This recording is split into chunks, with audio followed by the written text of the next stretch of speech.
This week on Test Drive, we're looking at the Mercedes-Benz S-Class, all the way back from 1951 until 2005. Sonderklasse translates from German to special class in English, which elegantly fits this vehicle. The predecessor to what we now know as the S-Class began with the 220 model, known internally as the W187, when it was first unveiled in April 1951 at the Frankfurt International Motor Show. The 220 came with a 2.2-liter six-cylinder overhead camshaft engine, which produced 80 horsepower. Because of this staggering amount of power, this vehicle was fitted with duplex brakes. Mercedes-Benz chief engineer at the time claimed this vehicle was perfectly balanced, benefited from a vibration damper, and was cradled gently in the chassis by large rubber pads to help it operate silently without vibration at any speed. The 220 was produced as a sedan, a convertible A, and a convertible B. In November 1953, a coupe style was added and became the most exclusive and expensive version. As the W187 ended production, Mercedes-Benz began to work on what would be known as the Ponton model. Daimler-Benz introduced the new 220 model sedan in March 1954, with what they called a decidedly modern overall design. The six-cylinder Ponton bore the internal designation W180 and used a self-supporting Ponton-type body structure welded to the frame, or more commonly known today as a unibody structure. The convertible variant was introduced in September 1955 and went into production about a year later. Now, as you would expect with a flagship Mercedes-Benz, the W180 was used as a testing bed for new technology. A new single-joint swing axle, which had a low pivot point, was put into service on this vehicle, the first for a production Mercedes-Benz passenger car, as this rear suspension design had been developed for the W196 Formula One racing car. In March 1956, Mercedes-Benz introduced the successor to these first six-cylinder models. The 220S received the internal designation of W182 and was very similar to the 220, but brought along two compound carburetors which bumped horsepower up to a staggering 100 horsepower. The other vehicle announced at the same time was the W105, which bore the designation 219 and was considered to be the less prestigious counterpart to the 220S. In August 1957, a new hydraulic automatic clutch named Hydrac was introduced on both of these models. The Hydrac combined a hydraulic clutch for moving off, a conventional single-plate dry clutch for engaging and disengaging during gear shifts, and a freewheel clutch to overrun the hydraulic clutch. The first 220 SE model was presented to the public in September of 1958, which brought over a lot of the same kit as the 220S, but was fitted with a direct gas-lead injection engine and boosted power up to 115 horsepower. This vehicle came with the internal designation of W128. The second preceding S-Class generation was known as the Fintail for their distinctive tail fins adapted from American influence on contemporary tastes. The first vehicles were announced in August 1959, with new six-cylinder models known as the 220B, 220SB, and 220SEB, and had internal designation of W111. A coupe variant of the 220SEB arrived in February 1961, along with a convertible in September 1961. One of the major innovations with this generation was passive safety. They were the first cars to produce the Baronai patented rigid passenger cell, which included front and rear crumple zones. Interior safety was also improved with a padded instrument panel and some of the controls being recessed, and a padded steering wheel. Another safety innovation on the W111 were safety door locks, which would help in the event of an accident. August 1961 saw the introduction of a new premium class model, the 300 SE, which introduced a new 4-speed automatic transmission, newly developed power steering, and standard equipment like an air suspension, a dual-circuit brake system with disc brakes at the front and the rear, which were firsts for a Mercedes-Benz passenger car. The 300 SE received the internal designation of W112. Mercedes-Benz unveiled the long version of the 300 SE at the 1963 Geneva Motor Show, adding 100mm of extra wheelbase, adding more rear legroom and entry width for the rear doors. The long 300 SE also had an optional partition wall and electrically operated dividing screen. The W108 and W109 ran from 1965 until 1972 and were a continuation of the premium class model generation. Models included the 250S, 250SE, and 300SE, and were presented in August 1965, succeeding the Fintail models. While this generation was largely based on the outgoing one, a new 2.5-liter engine was developed by increasing the bore and lengthening the stroke of the previous 2.2-liter models. The fuel injection models were improved, and the 300SE dropped the standard air suspension and adopted the same hydropneumatic compensating spring on the rear axle found on the 2.5-liter models. In March 1966, the W109 was introduced as the 300SEL, 100mm wheelbase extension on the W108, giving extra rear seat legroom to passengers. The SEL received the air suspension as standard equipment, which is why it received its own internal designation code. A top-end model was introduced in March 1968, known as the Mercedes-Benz 300 SEL 6.3, which featured the same V8 engine and automatic transmission found on the Mercedes-Benz 600, which gave it top-class sports car performance at 250 horsepower, 369 pound-feet of torque, and could achieve 100 kilometers in 8 seconds. Despite the fact that the 6.3 cost twice as much as a 280 SE at the time, Mercedes-Benz was able to sell 6,526 of these. Another notable addition to this generation was the option of armor plating. Up until now, the only vehicle Daimler-Benz rated as bulletproof was the Mercedes-Benz 600, but with increased demand from federal agencies for armored versions, 28 SEL 3.5 models were outfitted with armor plating for West German foreign missions. The W108 and W109 ended production in September 1972, with 383,341 vehicles built. The successor to these was the W116, the first vehicle known officially as the S-Class. The first three models were the 280S, 280SE, and the 350SE, presented in September 1972. The 280S came with a dual overhead cam 6-cylinder M110 engine, which we saw in the 1976 Mercedes-Benz 280 we featured a few years ago. A larger V8 engine was also available, with a later 4.5-liter V8, which was found in the newly announced 450 SEL. New standard features included on the W116 included a double wishbone front suspension with zero offset steering and an anti-dive control, along with a number of other safety improvements such as repositioning of the fuel tank for better protection in the event of an accident, adding heavier padding to the instrument panel, a 4-spoke steering wheel with impact absorber, an even stronger passenger cell with a stiffened roof frame, high-strength rigid roof, and door pillars and reinforced doors. Like with the previous generation, a new top-end trim was added in May 1975 as the Mercedes-Benz 450 SEL 6.9, which used a new 6.9-liter V8 engine developed from that highly successful 6.3-liter unit that we saw before. It achieved a mind-boggling 286 horsepower, 405 pound-feet of torque. The hydropneumatic suspension added a self-leveling feature, which was a first for a Mercedes-Benz passenger car.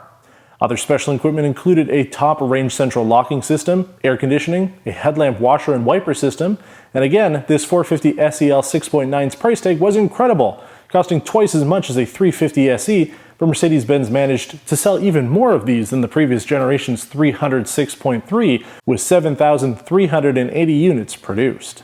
In May 1978, Mercedes-Benz added the first diesel engine to the S-Class with the new 300SD, and attracted just as much attention as that 450 SEL 6.9 did. The 3-liter 5-cylinder engine was given a turbocharger and produced 115 horsepower and was offered exclusively in the United States and Canada. In the fall of 1978, after a collaboration with Bosch and Daimler-Benz, the first ever anti-lock brake system, or ABS, was created for the W116 S-Class. This technology can be found on almost every single car sold today. Production was gradually phased out between April and September 1980 as the W126 began production after being unveiled at the Frankfurt International Motor Show in September 1979. 473,035 W116 S-Class models were produced. We've had the pleasure of featuring the W126 Mercedes-Benz S-Class several times on test drive, including the 1988 560 SEL and the 1991 300 SE. The W126 initially launched with 7 models and 4 engine options. The long wheelbase S-Class increased the wheelbase an additional 40mm over the 100mm increase we've seen before, giving even more rear seat legroom and door entry width than before. This generation Mercedes-Benz started to focus on fuel economy through the use of weight-reducing materials and aerodynamic body that was optimized in a wind tunnel. The two V8 models increased displacement while using a light alloy crankcase. The new 5-liter V8 replaced the 4.5-liter, and a new 3.8-liter light alloy engine was developed based on the old 3.5-liter cast iron block V8. The chassis design was essentially the same as the W116, but it featured a new diagonal swing axle rear suspension with the double wishbone front with zero offset steering. The new W126 was the first production car to meet the new frontal offset crash criteria. In 1981, a coupé was offered equipped with only the V8. This vehicle was famously used in the critically acclaimed and beloved Patrick Swayze film Roadhouse. These engines underwent emissions and consumption improvements that included modified valve timing camshafts, air-bathed injector valves, and electronic idle speed control. In September 1985, the facelift W126 was unveiled, which included exterior visual changes to the bumpers and side moldings, but also increased the standard rim size from 14 inches to 15 inches, allowing for larger disc brakes. The engines were overhauled along with the introduction of the legendary 5.5-liter V8 found on the 1988 Mercedes-Benz 560 SEL we drove. It produced 272 horsepower along with a high compression model which boosted power up to 300 horses. This engine was available as the 560 SEL long wheelbase sedan and the 560 SEC coupe. The W126 also included optional closed-loop emissions control systems with 3-way catalytic converters.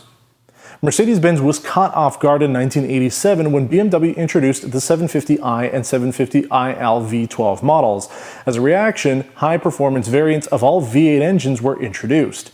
Mercedes-Benz increased compression ratios to 10:1, and additional measures were taken to improve engine performance up to 10%. The 1991 Geneva Motor Show would be home to the next unveiling of the Mercedes-Benz S-Class, when in March the new W140 was announced. Production for the consumer W126 ended between August and October 1991, with armored models continuing for another 6 months. The 12-year production run for the W126 ended with 818,036 S-Class models, 97,546 of them equipped with a diesel engine, making the W126 the most successful S-Class model in the history of the company. The W140 S-Class was met with some criticism at the time and throughout the decades. Some felt that this generation was the beginning of a shift towards cheaper manufacturing and cost-cutting measures that would be seen over the next 15 years. The vision of this next generation S-Class was to create a more aerodynamic vehicle while respecting the practicality buyers had come to expect. The long wheelbase version once again adopted a mere 100mm improvement over the short version. 4 engines were available at launch, with the M119 5-liter V8 being the only carryover from the W126. The top-end engine for the W140 was the introduction of the first production V12 engine in a Mercedes-Benz passenger car, as we saw with the 1997 Mercedes-Benz S600. It produced 408 horsepower, 428 pound-feet of torque. While the interior of the W140 was heavily based on the preceding W126, the technology and features offered on the new S-Class were truly class-leading. Double-paned soundproofed glass was a new innovation fitted to the W140, along with power-folding mirrors, Parktronic ultrasonic sensors, heated windshield washer system, 4-zone automatic climate control, GPS navigation, electronic stability program, brake assist, side airbags with seat occupancy sensors, and rain-sensing wipers were available, many of which are features that we take for granted today on consumer cars.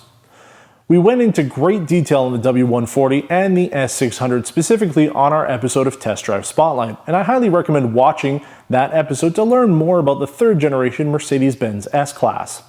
The W140's production run ended in September 1998 after the W220 was unveiled at the Paris Motor Show, with 406,532 W140 S-Class models produced. Only 28,101 of those were diesels. The W220 is another S-Class we're very familiar with here on Test Drive. We've had the pleasure to feature a 2000 S500, 2004 S430, and 2003 S55 AMG. The W220 is the first S-Class generation to receive a proper AMG version after the acquisition of the company by Daimler-Benz, but also the first to be completely built under the new Daimler-Chrysler merger of equals. While many again saw this generation S-Class as an opportunity for Mercedes-Benz to cut costs, it was once again the benchmark for luxury class full-size sedans on the international stage. When it launched, the W220 was offered in 2 body styles and 3 engine variants, the long wheelbase version gaining an additional 120mm over the short version, along with the S320 V6 and S430 and S500 V8s.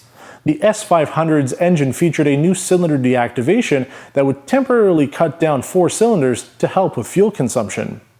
In 1999, Mercedes-Benz announced the S-Class Coupé would be sold under the first time as a separate vehicle nameplate, the CL Class.